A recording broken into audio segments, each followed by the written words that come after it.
welcome to another exciting new episode of Talking About Stoicism. My voice sounds, to me, a little different from usual, but that's because our fall term started, and all of a sudden I am teaching and talking loudly multiple hours a week again. Anyway, I thought what we would talk about today, something that happened to me a couple days ago, and that I thought was quite interesting because it illustrates in my mind two important Stoic concepts. So I just wanted to talk about that specific episode, so to speak, and I'll try to tell it as a short story. But as you know, if you're a regular viewer of my videos, there is no such thing as a short B.R.E. Brown story. So here we go. A couple days ago, I was in the supermarket, and it's a supermarket that has this thing that one day a month you get a 15% discount on everything you buy. So I had quite a couple of things to sort of stock up on with that discount, and I had a cart was fairly full, and there were two tills open, cash registers. And then there was a self-checkout that was open. And usually I never use self-checkout, but then over COVID, they kind of encouraged that to minimize contact. And so I started to use those. And I thought, I have a lot of stuff. It would be easier to go to a till. I did, but there were a couple people in line, and I thought, there was no one behind me. I was there early in the morning. I could probably just ring all these items through the self-checkout. There's no maximum number of items or something. And save everyone the hassle. It might be fastest. No one before me, no one after me. So I do that. I put on some of the... I don't know if everyone knows what I'm talking about. You have the self-checkout. You have sort of like a weighing scale type thing. You scan all your items. You put them in a bag. And that's it. And then you pay. So I put the bags on the scale, but the scales hardly ever recognize the bag. So they said that the machine said, what did you put in the scale? And I said, my own bag. And then it said, how many? And I said, whatever, like 3 or something. And I said, that's not 3 bags, because clearly the weights didn't match up to whatever is programmed into that device, whatever. So there is a lady at the cash register with her back towards me. She hears the audio warning from the machine saying something like, wait for an attendant. She comes over. She rings through or accepts the bag weight. And then she looks at the cart and she says, it might be faster if you just go through my till. And I said, I've become fairly practiced at doing this on my own, so I think I can do it. She said, okay, if you're okay with it, then sure. And at that point, everything deteriorated rapidly, because I scan an item, put it in the bag,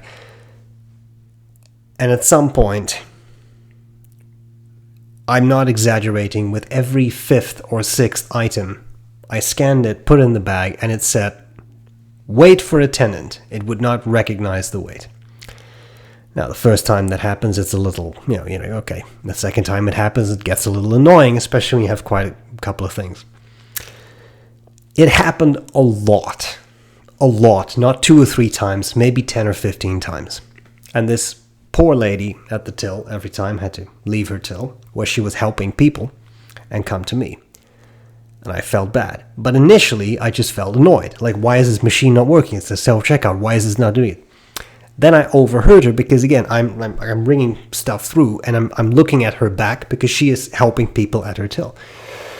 And there was this older lady, who said something to her like, oh, you have to man this, and you have to man that, and the lady at the till, the employee, said something like, yeah, I'm here, there's only 2 of us at the till, and now I have to watch both of these things, and I don't like it.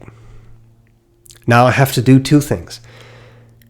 And I felt this initial flash of annoyance at this machine not working, and also a little bit at her response. And then now we're getting to the crux of the story. We're only 5 minutes in. Not bad for me. So I thought to myself, well, if this keeps happening, it's not my fault this machine is not working. It's not my fault. So I was getting a little riled up. And I thought, if she comes back and if she makes a remark that's unpleasant about this being difficult, I'm going to say, well, it's not my fault this machine isn't working.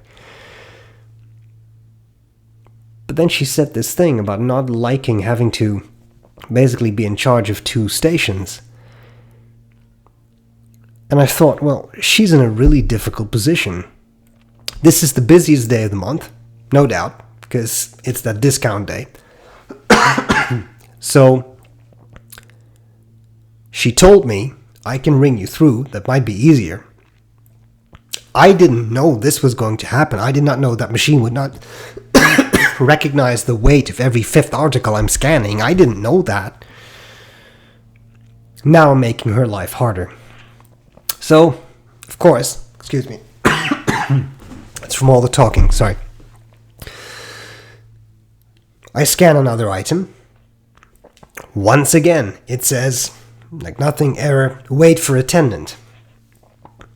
Lady comes back. At this point, she's pretty quiet. Every time I said thank you, and she was, at some point, this point, she's like, yeah. So, she's getting annoyed. And I said, I'm so sorry. Next time, I'll listen to you, and I'll go to your till. And her kind of drawn face, annoyed face, just lit up, and she smiled.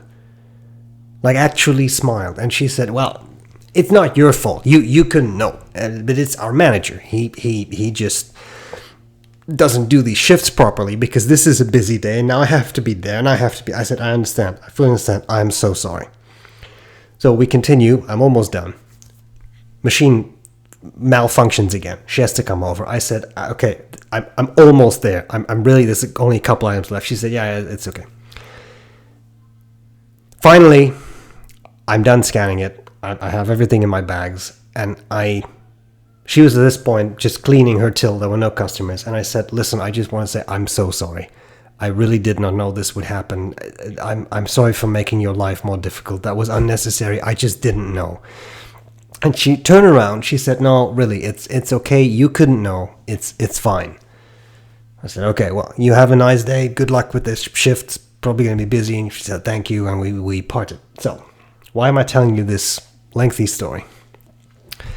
Because it illustrates 2 important points. The first point for me is personal, and that is that I know that a few years ago, at the umpteenth time the machine would have malfunctioned, I would have said something unpleasant, maybe passive-aggressive, something like, well, yeah, it's not my fault the machine doesn't work, is it? Something like that. But that would not have helped the situation. So that's number 1. The second aspect of this is, to me, this is progress. And in this case, I did exactly what a Stoic would tell you to do. And that thing is, take a step back, cognitively. Yes, I absolutely had a flash of annoyance.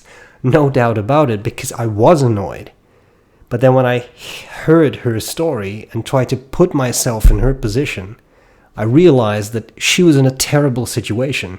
She had to ring through a lot of items for customers, then interrupt that, walk to me, click the machine, approve whatever she was doing, go back to her customer, help her, come back to me, approve whatever she needed to do on the machine to help me out. I was doing 2 jobs at the same time. It's an untenable situation. And of course, that shift should not have been planned that way, but I mean, that's something outside of my control. What was within my control is trying to be kind and trying to be understanding and saying, I'm really sorry. I did not know this would happen. I can't go back now. Like I have 2 bags full of groceries. I can't just put them back in the cart, cancel this and go through your till. Like this is what I have. I kind of... But it made all the difference. It clearly made a difference to her because she relaxed. She was actually smiling. And I felt much better too. Because my annoyance dissipated because I had more compassion for her situation. And that is a Stoic thing to do. So not only was I able to calm myself down by taking a deep breath, by taking a mental step back and thinking of her perspective, but it also made her life as easy as I could make it. She still had to come over, and there was nothing else I could do about that. We committed at that point. But at least I was not unpleasant about it. I tried to be pleasant, and it seemed to affect her mood in a positive sense. So, the two lessons. One, the cognitive distancing, it works in many situations, like these small situations, not big depression situations, but little situations. It works. It helps. Take a step back, take a deep breath, think about what's going on. Is this worth getting upset over? No, it is not. Think about what the other person is going through. Put yourself in that perspective, and it will help you calm down. It will help you be more humane. And secondly, this is progress. Again, for me personally, this is progress. These are the kinds of situations that would be very triggering to me. They would make me annoyed and angry and upset. And that upsetness could last for a long time. But I was able to shake it off. And as I moved away from that supermarket, I didn't feel anything anymore. And again, I really should have just listened to that woman and just go through it, but I didn't, right? So that's not something I can change at this point. But it was fascinating to me that it made such a difference on, I think, both of us. From what I could tell in her demeanor, I think it made a positive difference for both of us. So, remember that maybe as a technique. Can you take a deep breath and put yourself in the other person's shoes for just a few seconds so that you understand their situation, and as a result, understand better what is happening to them. And as a result, you may find it easier to sort of modulate your own behavior. Yeah, I certainly did. Anyway, that's more than enough for this week. I hope this was useful. Let me know what you think of these kinds of situations, how you handle them. That's always interesting to hear and read. So that's it. I hope this was interesting, and I'll see you again next week for more talk about Stoicism.